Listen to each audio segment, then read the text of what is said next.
오늘 3월 첫째 주일입니다.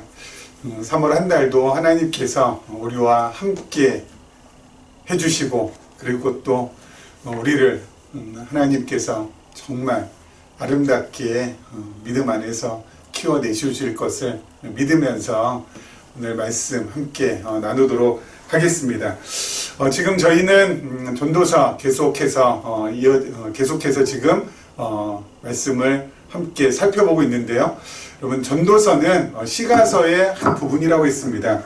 여러분, 시가서는 역사서, 구약의 역사서하고 또 뗄래야 또 뗄 수 없는 이 불가분의 관계를 가지고 있습니다. 이 역사서는 구약은 크게 세 부분으로 되어 있다고 했죠. 그래서 우리 역사서, 그리고 시가서, 그 다음에 선지서, 이렇게 구약은 이렇게 되어 있는데요. 특별히 우리가 지금 시가서에서 우리 전도서를 하고 있는데, 우리가 그냥 이렇게 지나치지 말고 늘 염두에 둬야 될 것은, 우리 시가서는 우리 시가서는 이 역사서의 배경 하에 역사서를 갖다가 기본으로 해서 이 시가서가 기록이 됐습니다.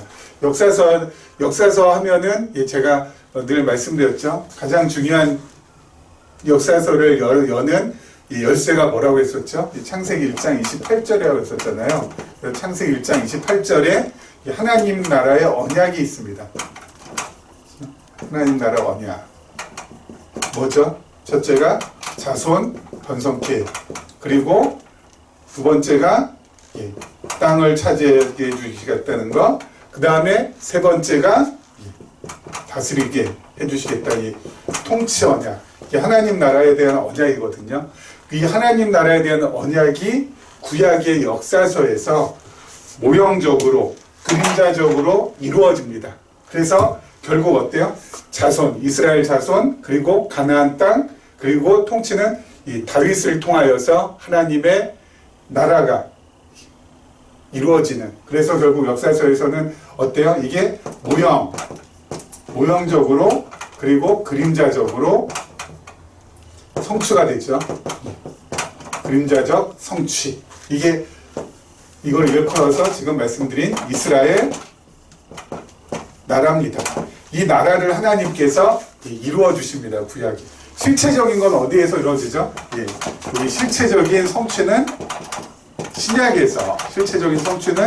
신약에서 누구를 통해서? 그리스도를 통해서. 그렇죠? 그리스도를 통해서 그리스도 나라가 이루어지는 것이 바로 이 실체적인 성취죠. 그래서 하나님 나라에 대한 언약이 구약에서는 이스라엘 나라로 모형적으로 이루어지고, 실체적으로는 그리스도 나라, 그리스도께서 오셔서 그리스도의 나라를 이루심으로 하나님의 나라는 이렇게 구약에서는 모형으로, 신약에서는 실체로 그렇게 이루어 주신다라는 거. 그것이 바로 창세기 1장 28절부터 시작된다라는 건데, 여러분, 이 구약의 역사서에 대해서 개략적으로 아시기 위해서는 한눈에 보는 성경, 영상으로 올라와 있죠. 저희 성경 공부 1단계. 그걸 갖다가 한번 이렇게 보시면은, 전체적으로 이해하는데 어렵지 않으실 겁니다. 자, 이 역사서에서 하나님께서 자손 이루어주시고, 땅을 차지하게 해주시고, 또 통치를 또 하게 해주시는 이것이 그대로 이루어져서 결국 이스라엘 나라가 성취되는 것을 확인한 다음에 어때요? 시가서에서 하나님을 향한 찬양이 나오죠. 하나님의 어떤 부분을 향한? 하나님의 성품을 향한. 그래서 욥기에서는 하나님의 전능하심. 이렇게 구약의 역사서의 전체 진행을 봤을 때 하나님께서 정말 전능하시지 않고서는 이렇게 이스라엘 나라를 갖다 이루어 주실 수 없다라는 거, 그걸 갖다가 확인한 다음에 욥기에서는 전능성, 그리고 시편에서는 신실성, 하나님께서 한번 약속하신 것 반드시 지켜주신다라는 이 하나님의 신실성, 그리고 잠언에서는 주권성, 하나님께서 이 모든 것들을 계획하시고, 이 모든 것들 물론 창세전에 예정하시고 계획하시고 작정하시고 뜻하신 그대로 하나님의 주권적인 하나님의 주권으로 이 모든 것들을 전부 다 이루어내 가신다라는 하나님의 주권을 갖다가 찬양하고요. 그 다음에 전도서에서는 이렇게 해주시는 하나님께서 이렇게 행하신 이 모든 것들은 정말 뭐야? 영원하시다라는 거. 그렇죠? 이 구약의 그림자적으로 모형적으로 이루어주시기도 하지만 결국은 영원한 나라, 그리스도의 나라, 이 영원하게 하나님께서 이루어주신다라는 이 하나님의 영원성, 이것을 지금 전도서가 지금 이야기하고 있고, 그리고 아가서에서 하나님의 자비성, 사랑이죠. 하나님께서 사랑하시기 때문에, 누구를요? 자기 백성들을 사랑하시기 때문에 이렇게 하나님께서 그 언약을 땅에 떨어뜨리지 아니하시고 그대로 이루어 주신다라는 걸 갖다 우리가 시가서를 통하여서 확인받을 수가 있는 것입니다. 그래서 여러분, 이 성경은 전체적으로, 그리고 종합적으로, 그리고 입체적으로 우리가 확인을 받아야, 아, 정말 하나님이 이러한 하나님이시구나. 하나님이 정말 이게 정말 나의 생각과 그리고 나의 상상을 뛰어넘으시는 위대하시고 정말 대단하신 하나님이시구나. 여러분, 이게 나에게 들어와야, 이것이 내가 알아야, 깨달아야 어때요? 우리 마음이 평안해진다고요. 이게 참 중요한 포인트입니다. 그런 하나님을 우리가 확인받지 않으면은 우리는 어때요? 정말 지지고 볶으면서 살아갈 수밖에 없어요. 특별히 또 우리 전도서에 나오는 이 영혼에 대한 개념, 그렇죠? 이 영혼에 대한 개념 쭉 한번 이어설까요? 이 영혼에 대한 이 부분, 하나님께서 정말 영원하시다라는 하나님의 이 영원성, 이것을 갖다 우리가 알지 못하면은 이 영혼 안에서 우리가 지금 살고 있는 시간은 정말 한 점에 불과하고 우리의 인생이란 것이 정말 한 줌에 불과하다. 여러분, 우리가 이걸 갖다가 정말 터득하지 못하면은 우리는 어때요? 이게 끝이지 이게. 우리가 지금 태어나서 언젠가 우리가 이 땅을 갖다가 마치겠죠. 지금 우리가 여기 살겠죠.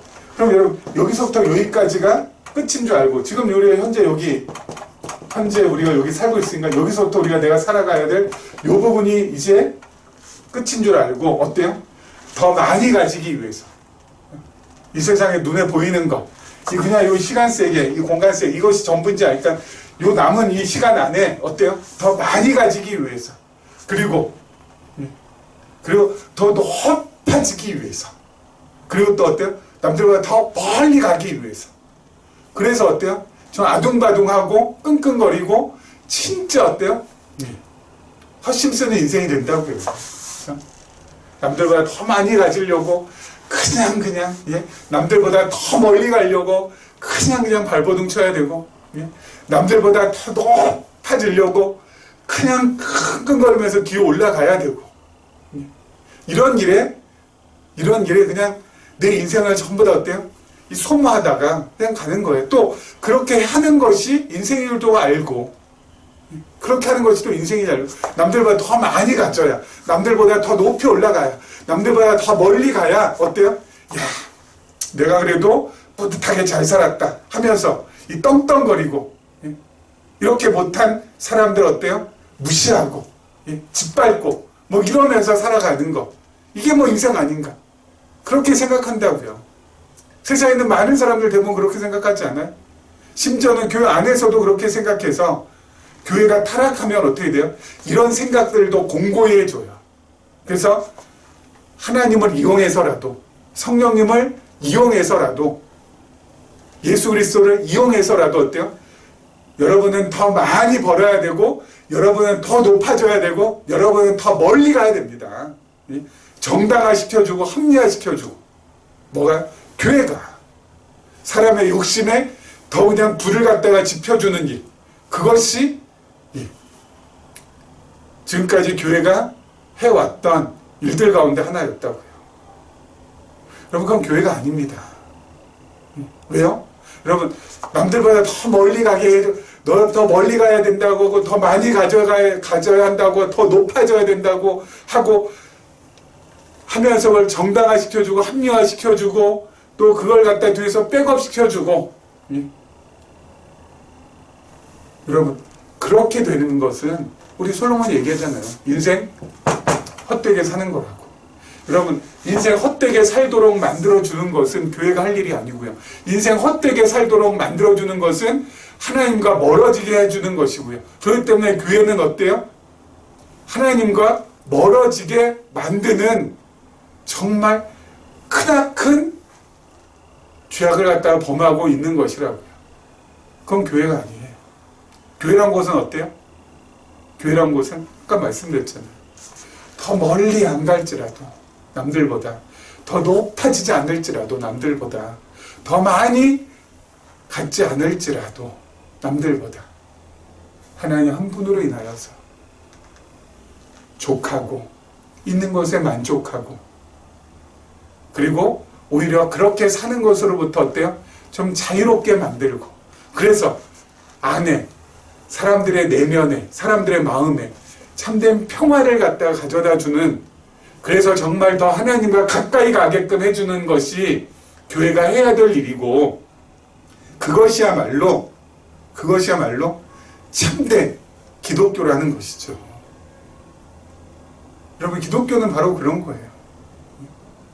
남들하고 경쟁해서 무조건 이겨가지고, 남들 짓밟아서 네가 더 높은 곳에 올라가야 되고, 남들보다 더 많이 수단과 방법 가리지 않고 무슨 수를 써서라도 더 많이 가져야지 그것이 하나님께 이쁨 받는 일이고, 남들보다 더 멀리 가서 정말 초격차를 벌려놔서 도저히 저 사람 내가 따라잡을 수 없다라고 할 만큼, 그런 경제에 이르러야 하나님의 사랑을 더 많이 받는 그런 게 기독교가 아니라고요.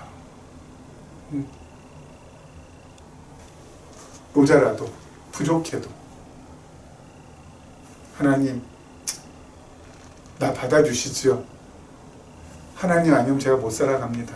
이렇게 미련하고 어리석어도 하나님께서 나를 끝까지 변함없이 사랑해 주시니 내가 그럼에도 불구하고 오늘도 내일도 다시 한번 일어서 보렵니다. 하나님 나를 붙들어 주시고 나와 동행해 주시고 언제나 내 삶의 주인이 되어 주셔서 저는 늘 하나님 쫄쫄쫄쫄쫄쫄 따라다니는 그런 삶을 살아가렵니다. 오늘도 자유롭게, 오늘도 평화롭게, 오늘도 평안하게. 그게 바로 어때요? 신앙생활 진짜 잘하는 것이고요. 그렇게 살아가도록 만들어주는 것이 교회의 역할이죠. 자, 오늘도 계속해서 우리 하나님 말씀 보도록 하겠습니다. 지난 시간에 이어서 우리 7절 그리고 8절 말씀 보도록 하겠습니다. 7절과 8절입니다. 너는 가서 기쁨으로 내 음식물을 먹고 즐거운 마음으로 내 포도주를 마실지어다. 이는 하나님이 네가 하는 일들을 벌써 기쁘게 받으셨음이니라. 내 의복을 항상 희게 하며 내 머리에 향 기름을 그치지 아니하도록 할지니라. 아멘. 자, 여러분, 하나님의 택한 자녀가 하는 일들을 하나님께서 어때요? 기뻐 받아주신다고요. 하나님의 택한 자녀가 하는 일들을 하나님께서 기뻐 받아주신다고요.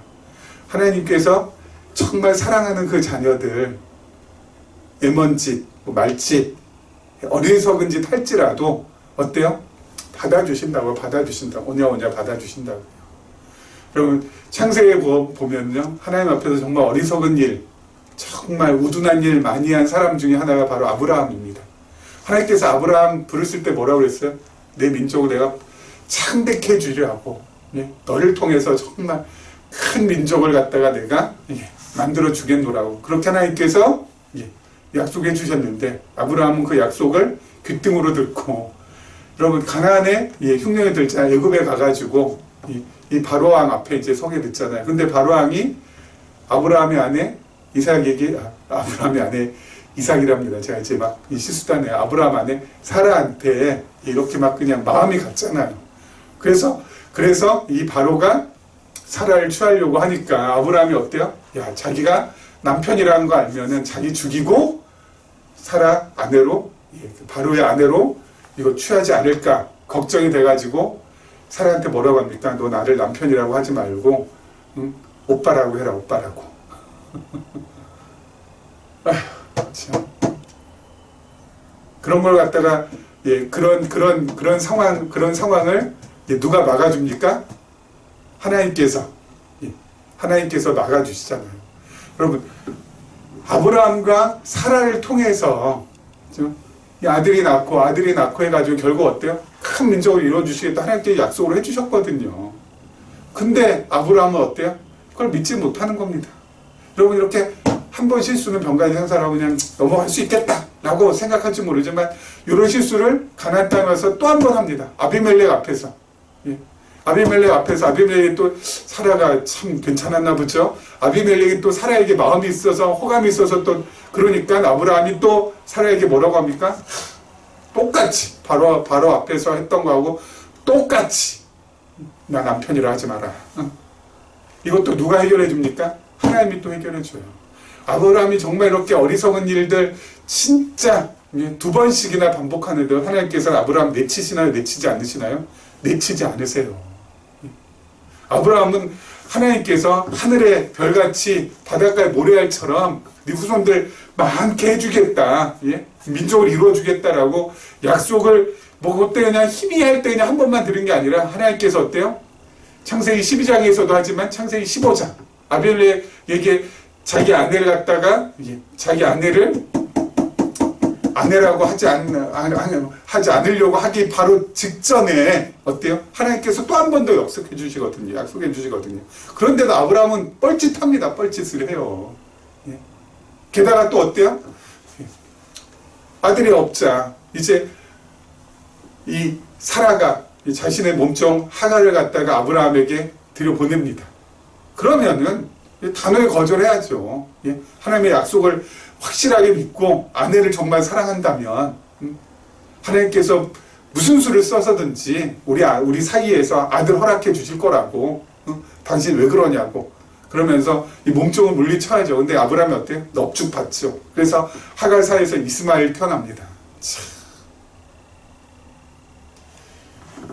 여러분, 그럼에도 불구하고 하나님께서는 아브라함을 어때요? 받아주세요. 내치지 아니하시고. 참 하나님 정말 희한한 하나님이시죠. 한번 내 자녀라. 내가 너를 자녀로 삼았노라 하는 그런 사람들은 하나님께서 절대로 어떻게 해요? 내박치지 않으신다고요. 여러분, 이게 중요한 포인트예요. 이게 중요한 포인트. 우리도 그렇습니다. 하나님 앞에서 진짜 뻘짓 많이 하고 진짜 미운 짓 많이 하고 진짜 어리석은 짓 많이 하지만 어때요? 받아주세요. 하나님께서 그렇게 받아주심과 동시에 또 무엇을 하시는지 아세요? 우리가 이렇게 어리석고 우둔하고 이렇게 철딱선이 없어도 하나님께서 다 받아주시면서 한편으로 또 뭐 하세요? 우리를 키워가세요. 반드시 키워내고야 마세요. 아브라함 결국 어떻게 됩니까? 하나님께서 이삭 바치라고 했을 때 아브라함이 그대로 따라갑니다. 모리아산 가가지고 제단에서 어때요? 이삭 진짜 죽이려고 해요. 그때 하나님께서 다급해서 아브라함아 말리시잖아요. 아브라함이 이삭 이렇게 가짜로 이렇게 죽이려고 그렇게 신용한 게 아니라니까요. 진짜로. 왜요? 하나님께서 바치라고 했으니까. 왜 아브라함이 이렇게 됐습니까? 하나님께서 그 믿음을 키워내셨거든요. 그 믿음을 자라게 하셨거든요. 우둔하고 진짜 앞뒤 좌우 분별 못한 그 아브라함을 하나님께서는 받아주시되 어때요? 또 키워주세요. 그 믿음을 어떻게 해서든지 간에 키워내시거든요. 그래서 모리아산에서 아브라함이 이삭을 제물로 바치려 하기까지 하나님께서는 키워내신다고요. 우리들도 마찬가지입니다. 우리 뻘짓하고 말짓하고 어리석은 짓하고 우둔한 짓하고 하나님께서 다 받아주시되 어때요? 우리를 키워내신다고요. 어떻게요? 하나님의 사랑으로. 끝까지 하나님께서 어때요? 참으시고 견뎌주시고 그리고 기대해주시고 바라봐주심으로 하나님께서 어때요? 우리를 사랑으로 키워내신다고요. 이거 하지마 저거 하지마 이렇게 해서 우리를 갖다가 막 그냥 통제해가지고 하나님께서 우리를 갖다 키워내시는 게 아니에요. 늘 말씀드리죠. 여러분, 하나님께서는 사랑으로 우리를 키워내시되 우리에게 어때요? 막 그냥 강압적으로 막 강요해서 막 그냥 압박을 줘가지고 우리를 키워내시는 분이 아니세요. 잔소리 많이 해서 키워내시는 분이 아니세요. 끝까지 사랑으로. 그래서 때로는 어때요? 보낼 때도 있고 우리 둘째 아들이 누가복음 15장에 보면은 어때요? 아버지 나에게 아버지 나중에 돌아가시면 어차피 그 재산 내 재산 될 텐데 미리 땡겨 달라고 해가지고 그 재산 가지고 어때요? 나가려고 하잖아요. 보통 아버지는 못 나가게 하죠. 나 보젓하게 살았는데 이곳이 무슨 상속받을 재산을 벌써 땡겨가지고 나가? 이런 말도 안 되는 이러겠죠. 근데 보내잖아요. 왜 보냈을까요? 아버지의 사랑을 깨닫게 하기 위해서. 너희 재산 가지고 가면은 쫄딱 망할 텐데 10중 팔고 너 그때 내 품이 얼마나 그립고 그리고 내 품이 얼마나 사랑이 많은 품이었는지 알게 될 거다 하면서 보내잖아요. 진짜 가가지고 어때요? 뻘짓하고 말짓하고 하다가 결국은 돼지 우리간에 돼지가 먹는 주업 열매 먹으면서 아버지 품을 그리워하고 다시 돌아오잖아요. 돌아올 때도 어때요? 기다리고 있죠. 그리고 맞아주고 껴안고 부둥켜 안고 보내는 것도 사랑, 맞아주는 것도 사랑이라고 제가 늘 말씀드리잖아요. 하나님께서 우리를 그렇게 어때요? 키워내시면서 받아주신다고요. 그래서 우리가 하나님 앞에 서 있는 겁니다. 늘 하나님의 자녀로. 오늘 말씀에 있는 것처럼 비록 우둔하게 행동해도 비록 어리석게 해도 어때요? 하나님께서는 기쁨으로 다 우리 받아주세요. 다 받아주세요. 그러면서 한편으로는 아름답게 선하게 키워내세요. 키워내신다.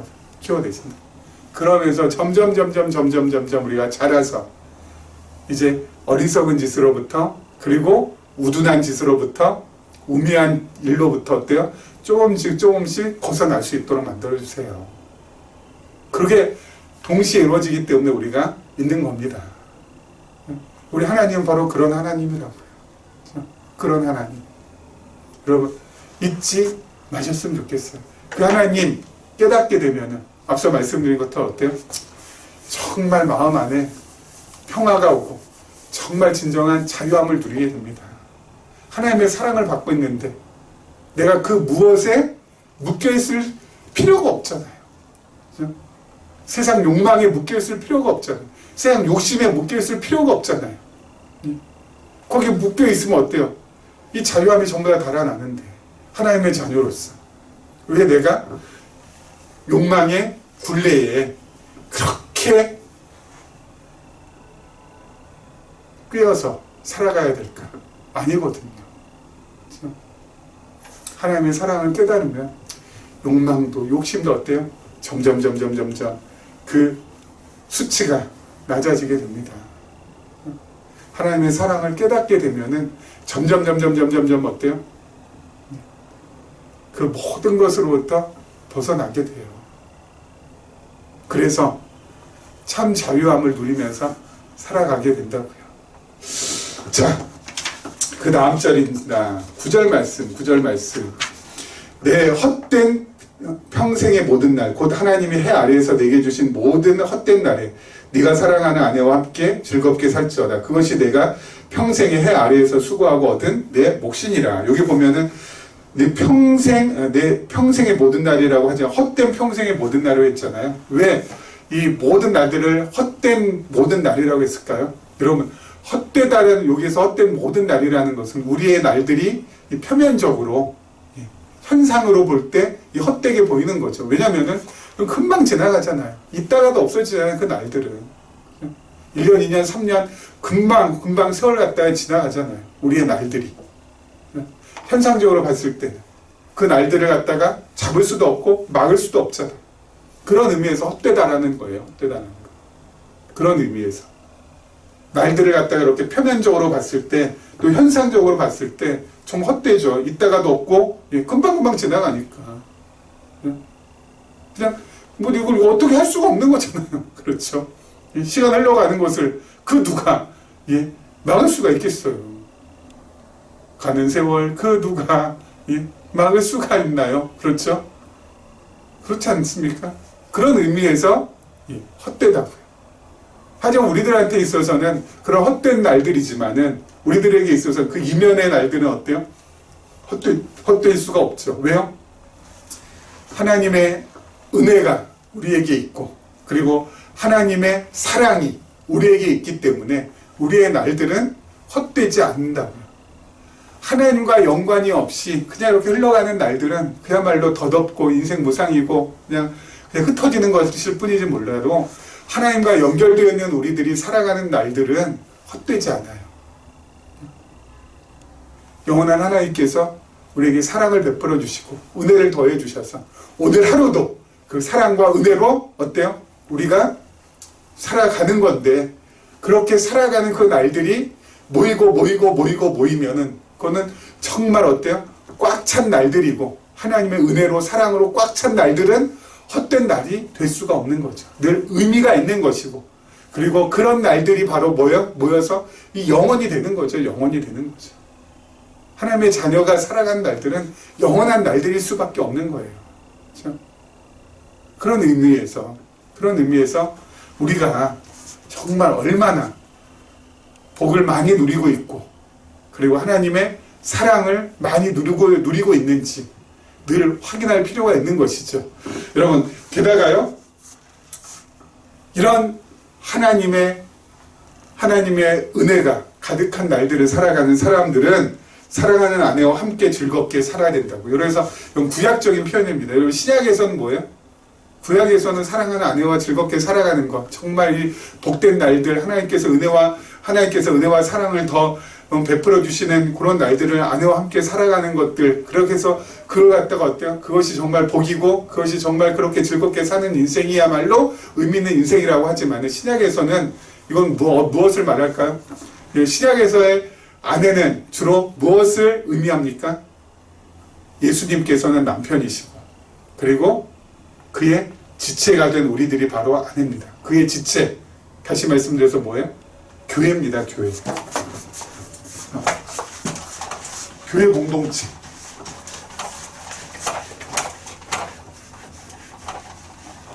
교회 공동체가 아내예요. 그렇죠. 그래서 여러분, 이 말씀을 신약적으로 얘기하면 교회 공동체 안에서 우리가 어때요? 즐겁게 살아가는 것이야말로 하나님께서 우리에게 주신 복 가운데 중요한 복이라는 것이죠.